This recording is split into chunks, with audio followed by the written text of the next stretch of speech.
Hello दोस्तों, मेरा नाम चंद्रशेखर है और आज के इस वीडियो में हम बात करेंगे कुछ नए अपडेट्स की जो हैं कनाडा के स्टूडेंट वीज़ा या स्टडी परमिट्स के बारे में। पिछले कुछ सालों में कनाडा इंडियन स्टूडेंट्स के बीच में सबसे ज़्यादा पॉपुलर डेस्टिनेशन बन गया है। इनफैक्ट कनाडा में जो highest number of international students हैं वो इंडिया से हैं, तकरीबन 40%, यानी 10 में से जो 4 स्टूडेंट्स हैं वो इंडिया से हैं। तो क्या है ये नए नियम या रूल्स जिनका असर पड़ सकता है आप पर अगर आप कनाडा में पढ़ रहे हैं या कनाडा में पढ़ने का प्लान कर रहे हैं। देखिए, ये जो सारे अपडेट्स हैं ये मैंने कैनेडियन इमिग्रेशन या आईआरसीसी की ऑफिशियल वेबसाइट से लिए हैं, तो मैं आपके साथ शेयर कर देता हूँ। देखिए, सबसे पहले जो स्टूडेंट वीज़ा या स्टडी परमिट्स इशू होंगे उन पे एक लिमिट लगा दी गई है। That means they have been capped for next 2 years. अब ये जो स्टूडेंट वीज़ाज इशू होंगे वो हैं 3,60,000, यानी 3,60,000 स्टडी परमिट्स इशू होंगे सन 2024 में, और ऐसा ही सन 2025 में होगा। इनफैक्ट 2025 के एंड में फिर दोबारा से रिव्यू किया जाएगा और हो सकता है ये जो कैप लगाई गई है इसको चेंज कर दिया जाए। फिर जो एक और इम्पॉर्टेंट पॉइंट है इस बारे में वो है those pursuing masters and doctoral degrees और आर इन एलिमेंट्री और secondary education will not have any impact.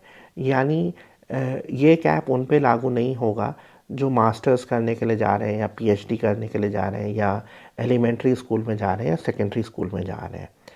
इसका असर इन पे भी नहीं होगा जिनके पास ऑलरेडी कनाडा का स्टडी परमिट है। देन जो कनाडा में हर प्रोविंस है या टेरिटरी है उसको एक नंबर एलोकेट होगा कि वहाँ पे कितने स्टूडेंट्स को स्टडी परमिट मिल सकता है। देन जो हर एक स्टूडेंट की एप्लीकेशन होगी स्टडी परमिट के लिए, उसके लिए बेसिकली क्या होगा, आईआरसीसी को एक अटेस्टेड लेटर भी सबमिट करना होगा प्रोविंस ने। फिर ये है कि जो कैप है ये 2 साल की, इसका रीअसेसमेंट किया जाएगा सन 2025 में, पहले भी मैं बता चुका हूँ। देन बेसिकली ऐसे स्टूडेंट्स जो अंडर ग्रेजुएट प्रोग्राम्स में यानी बीए बीएससी कर रहे हैं या डिप्लोमा प्रोग्राम्स कर रहे हैं उनका स्पाउस अब काम नहीं कर पाएगा। लेकिन अगर आप मास्टर्स डिग्री कर रहे हैं या पीएचडी कर रहे हैं या फिर ग्रेजुएट लेवल के प्रोग्राम्स कर रहे हैं तो आपका स्पाउस को ओपन वर्क परमिट मिलेगा, ये कंटिन्यू रहेगा।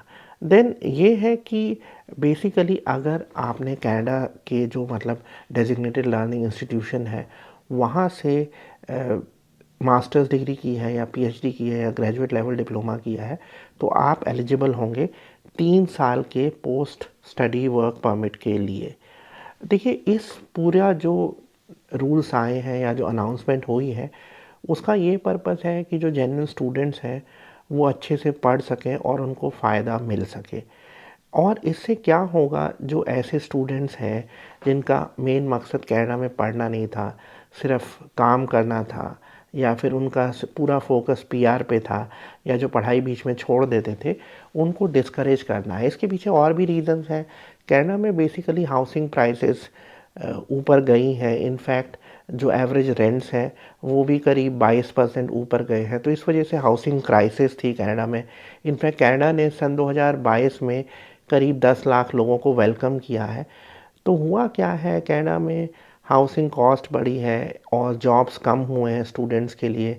इनफैक्ट काफ़ी ऐसे लोग जो पीआर पे कनाडा जा चुके थे वो वापस आ रहे हैं क्योंकि उनको जॉब नहीं मिला है। अब मैं कहूँगा कि कनाडा अभी भी एक बहुत अच्छा कंट्री है अगर आप जेन्युइन स्टूडेंट हैं तो।